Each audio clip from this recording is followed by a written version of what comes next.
त्यांचं एक वाक्य स्वतःचं ते बऱ्याच वेळा बोलतात की कमिटमेंट असली की मी स्वतःचं ऐकत नाही. मी शिंदेसाहेबांची अतिशय ऋणी आहे की त्यांनी कशी समजूत घातली. ते म्हणजे खरोखर मला असं वाटतं की एक फार मोठं शिवधनुष्यच त्यांनी उचललेलं आहे आणि त्यामुळे त्यांनी प्रत्येकाला ते समजावून सांगितलं आणि हा निर्णय ठामपणाने घेतला. नमस्कार, स्वागत आहे तुमचं लोकमत डिजिटलमध्ये. मी अश्विनी जाधव केदारी. माझ्यासोबत आता आहे शिवसेनेच्या विधान परिषदेच्या नवनिर्वाचित आमदार नीलमताई गोऱ्हे. ताई, खूप खूप अभिनंदन सुरुवातीला तुमचं. धन्यवाद. तुमच्या बाबतीत खरं तर हे अपेक्षित होतं तुम्हाला स्वतःला, कारण फक्त पुण्याच्या बाबतीत जरी म्हटलं तरी एक स्पर्धात्मक वातावरण काही तयार झालं होतं, काही माध्यमांमध्ये सुद्धा नावं येत होती. अशा वेळी हा धक्का होता की अपेक्षित होतं?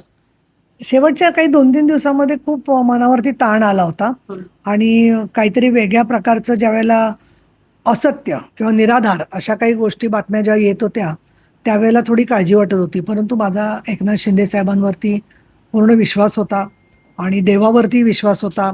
हिंदुहृदय सम्राट बाळासाहेब ठाकरे यांनी आपल्याला जसं 2002मध्ये पहिल्यांदा जबाबदारी टाकली आणि नंतर प्रत्येक वेळेला कौतुक करून पुढच्या वेळेला जबाबदारी टाकली, तशा प्रकारे माझं स्वतः काम 2023 पासून ते ज्यावेळेला मुख्यमंत्री म्हणून काम करायला लागले तेव्हापासून ते सातत्याने सभागृहात पाहत होते.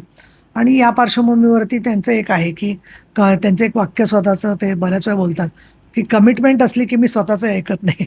त्यामुळे त्या वाक्यामुळे असं वाटत होतं की साहेबांनी आपल्याला सांगितलेलं आहे की तुम्ही काळजी करू नका, काम करत राहा, त्याप्रमाणे आपल्याला संधी मिळेल. आणि जरी वेगवेगळे लोक इच्छुक असले तरी ते स्वाभाविक आहे, ते पण काम करतायत म्हटल्यावरती त्यांना वाटणंही स्वाभाविक आहे. परंतु शेवटी पक्षाच्यासाठी मी अनेक वेळेला स्टार प्रचारक म्हणून काम केलेले, विरोधी पक्षामध्ये आम्ही काम केले 12 वर्ष सातत्याने, अतिशय स्ट्रॉंग गव्हर्नमेंट समोर असताना. त्याचबरोबर नंतर 2014 पासून आम्ही काम केलं. त्या सगळ्या कामामधले माननीय शिंदेसाहेबांनी काम ते पाहिलेलं आहे. त्याचबरोबर गेल्या 3 वर्षामध्ये लोकसभा निवडणूक, विधानसभा निवडणूक, लाडक्या बहिणींचे प्रश्न याच्यासाठी ठिकठिकाणी मेळावे घेतले, त्यांना बोलतं केलं, त्यांचं नेतृत्व विकासामध्ये सहभागी झाली. आणि याचबरोबर ज्या ज्या ठिकाणी सभागृहामध्ये चांगल्या प्रकारची उत्तरं येत आहेत सगळ्यांकडून, मग ते भाजपचे मंत्री असतील, शिवसेनेचे मंत्री असतील, त्यांना जास्तीत जास्त सहकार्य दिलं, विरोधी पक्षालाही बोलायला दिलेलं आहे. त्यामुळे मला असं वाटत होतं की एक लेजिस्लेटर म्हणून, एक विधान परिषदेची सदस्य म्हणून माझं विधान सदस्य म्हणून असणारं काम आणि हे काम उपसभापती म्हणून काम, त्याचबरोबर एक राजकीय वारसा नाही आहे काही मला अमुक एक घरातला असा, तर अशा वेळेला एक व्यक्ती म्हणून सुद्धा माझा विचार होईल. मी शिंदेसाहेबांची अतिशय ऋणी आहे की त्यांनी कशी समजूत घातली. ते म्हणजे खरोखर मला असं वाटतं की एक फार मोठं शिवधनुष्यच त्यांनी उचललेलं आहे आणि त्यामुळे त्यांनी प्रत्येकाला ते समजावून सांगितलं आणि हा निर्णय ठामपणाने घेतला. त्यांच्याकडून आणि श्रीकांत शिंदे यांच्याकडून पक्षाच्या ज्या ज्या जबाबदाऱ्या येतील त्या आम्ही त्याचं काम तर करणारच आहे. पण आत्ता बघा, माझ्याकडे महात्मा फुले वाड्याचा पुनर्वसनाचा प्रश्न, पुणे शहरामधल्या कचऱ्याचा प्रश्न, त्याचबरोबर कल्याण डोंबिवली इथे आज एका मुलीवरती रेल्वेच्या यार्डामध्ये जाऊन अत्याचार झालेले आहेत असे प्रश्न, या मुद्द्यांच्या बरोबर सेफ्टी ऑडिट, म्हणजे महिलांच्यासाठी मोठ्या महानगरपालिकांमध्ये बघा बसमध्ये जाताना किंवा सार्वजनिक ठिकाणी महिला सुरक्षित नाही आहेत, त्याच्यासाठी म्हणून एक जवळजवळ मोठा अजेंडा मला स्त्री संघटनांनी दिलेला आहे. शिवसेना महिला आघाडीने पण काही दिलेले सर्वेक्षणं माझ्याकडे आहेत. त्या आधाराने मी अनेक बैठका घेतल्या आणि पुढच्या काळामध्ये ते काम पूर्ण झालंय की नाही हे बघण्याची जबाबदारीसुद्धा मला निभवायची आहे.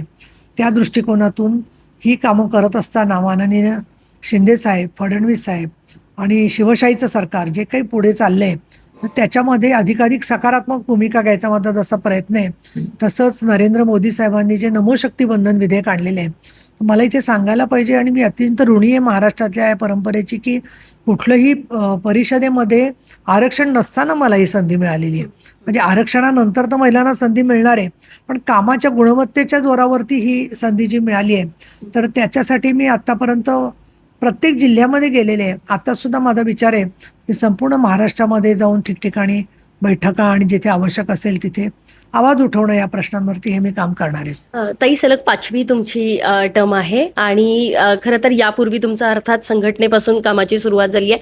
पण असं असताना सुद्धा आत्ताच्या टर्मला म्हणजे शिवसेनेच्या फुटीनंतर तुमची ही झालेली पहिली निवड आहे विधान परिषदेसाठी. अशावेळी तुमच्या नावाला पुण्यातनं सुद्धा विरोध झाला. या विरोधाकडे मुळात तुम्ही कसं बघताय? काही नवीन लोक आहे जे आत्ता राजकारणात आलेले आहेत किंवा काही मगाशी तुम्ही बोलताना उल्लेख केला की काही फक्त इव्हेंट लोक करतात, त्यांनी तुमच्या नावाला विरोध केला होता. या विरोधाकडे तुम्ही कसं बघता आणि त्यांना काय उत्तर द्याल? त्यांनी का विरोध केला त्यांनी मला समोर विचारलं असतं ना की आमचा असा असा समज झालाय, तुमचं काय म्हणणं आहे, तर मी त्यांचा गैरसमज दूर करायचा प्रयत्न केला असता. पण एखादा माणूस समोर आपल्याला कारण सांगत नाही आणि त्याच्याबद्दल विरोध करत असतात तर त्याचा अर्थ एक कुठेतरी त्यांना महत्वाकांक्षा आहे म्हणून त्यांनी केलेला असू शकतो. आणि मग विरोध हे एक निमित्त असतं. विरोध काही विरोधासाठी विरोध नसतो, पण एरवी ते आमच्याकडे येतात, बसतात, जेवतात, चर्चा करतात, गप्पा मारतात. कार्यक्रमात आमचा मी इकडे आल्यावर सत्कारच त्यांनी केले होते अनेक जणांनी. प्रत्येक कार्यक्रमात मला सन्मान देतात. त्यामुळे मला असं वाटतं की कदाचित आर्थिकदृष्ट्या मी बाहुबली नाही आहे, त्याच्यामुळे मी निरुपयोगी आहे असं काही लोकांना वाटत असेल. ताई, पंतप्रधान नरेंद्र मोदींचा तुम्ही आता उल्लेख केला. त्याच मोदींनी आता काही दिवसांपूर्वी संबंध देशवासियांना आवाहन केलेलं आहे काटकसरीचं. तुम्ही त्यासाठी स्वतःहून काही पुढाकार घेतला आहे का? कारण बऱ्याच मंत्र्यांनी, आमदार, खासदारांनी आपल्या ताफ्यामध्ये म्हणजे कमी केली आहे गाड्यांची संख्या. तुम्ही काय करताय त्यावर? आधी गृहिणी म्हणून बोलते की त्याच्यामध्ये तेल कमी करायचा जो सल्ला दिलाय त्यांनी खाद्यपदार्थातला, तो अतिशय योग्य सल्ला आहे. काही वर्षांपूर्वी मिलेट वगैरे बोलायला लागले मोदी साहेब, तर सगळ्यांना वाटलं हे काय फायदा आहे. आज तुम्ही बघा अनेक लोकांना त्याचा फायदा होतो आहे. ज्वारी बाजरीला भाव थोडा बरा मिळायला लागलाय. इतकंच नव्हे तर डायबिटीसचे पेशंट्सना त्याचा फायदा होतोय.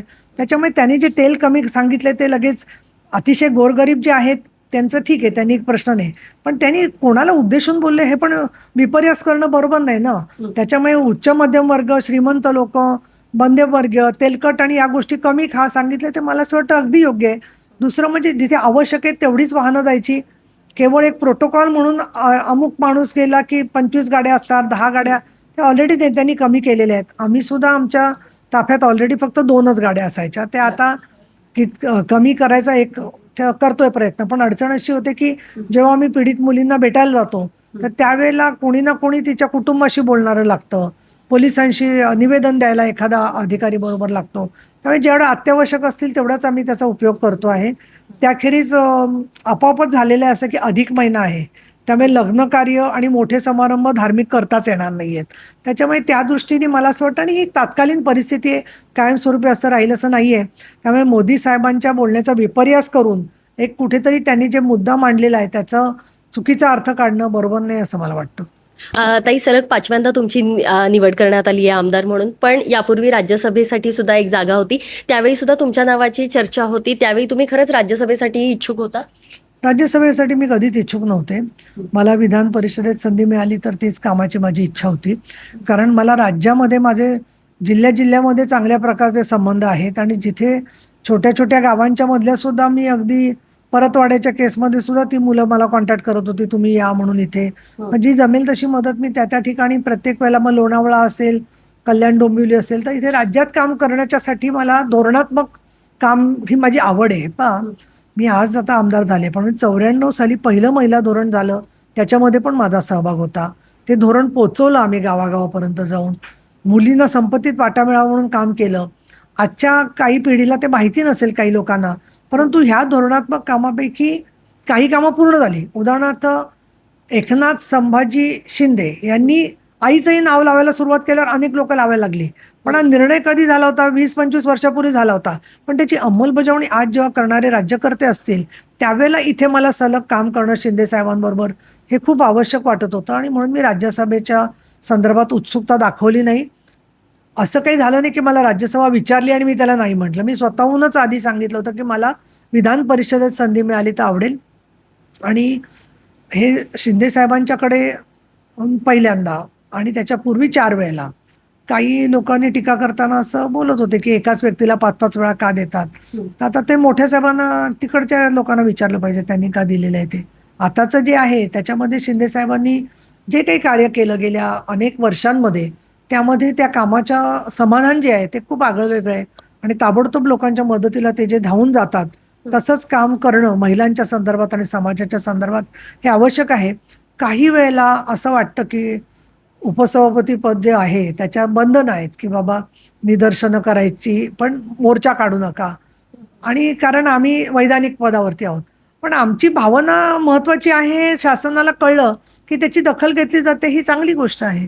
कारण आमच्या निवेदनांची दखल जर का मुख्यमंत्री किंवा उपमुख्यमंत्री किंवा कुठले SP CP आणि मंत्र्यांनी घेतली तर तो प्रशासनापर्यंत सातत्याने संदेश जात असतो आणि तो खूप गोरगरिबांच्या दृष्टीने महत्त्वाचा आहे. बरं, शेवटचा प्रश्न ताई, ज्या जिल्ह्याचं प्रतिनिधित्व तुम्ही करताय तोच आपला पुणे जिल्हा मागच्या काही महिन्यांमध्ये वेगवेगळ्या घटनांनी अक्षरशः हादरून गेलाय. गुन्ह्याच्या घटना आहे ज्यामध्ये चिमुरडीवर अगदी अत्याचारापासून अनेक घटना घडलेल्या आहेत. या घटनांकडे तुम्ही कसं बघताय? त्या घटनांमुळे पुणे जिल्ह्याचं नाव बदनाम झालेलं आहे संबंध देशभरात. नाही नाही, असं आहे, या ज्या घटना आहेत त्या सातत्याने घडत आहेत आणि त्यात zero tolerance to all types of violence against women, म्हणजे याच्यामध्ये कुटुंबातल्याच लोकांनी सुद्धा अत्याचार केलेले आहेत. म्हणून ज्या कुटुंबांची एक साखळी तयार करायची, 100 महिलांच्या पाठीमागे एक महिला सदस्य आणि एक पुरुष सदस्य, आणि अशा 100 लोकांना एक बीट मार्शल त्यांच्या संपर्कात राहील अशा प्रकारची रचना करावी असं मी मिलिंद मोहिते तिकडचे जे DCP आहेत, लक्ष्मीनगरची घटना झाली जनता वसाहतची, त्यांना सुचवलेलं आहे. आणि अशाच पद्धतीने काम करावं ग्रामीण आणि शहरी भागात असा माझा प्रयत्न आहे.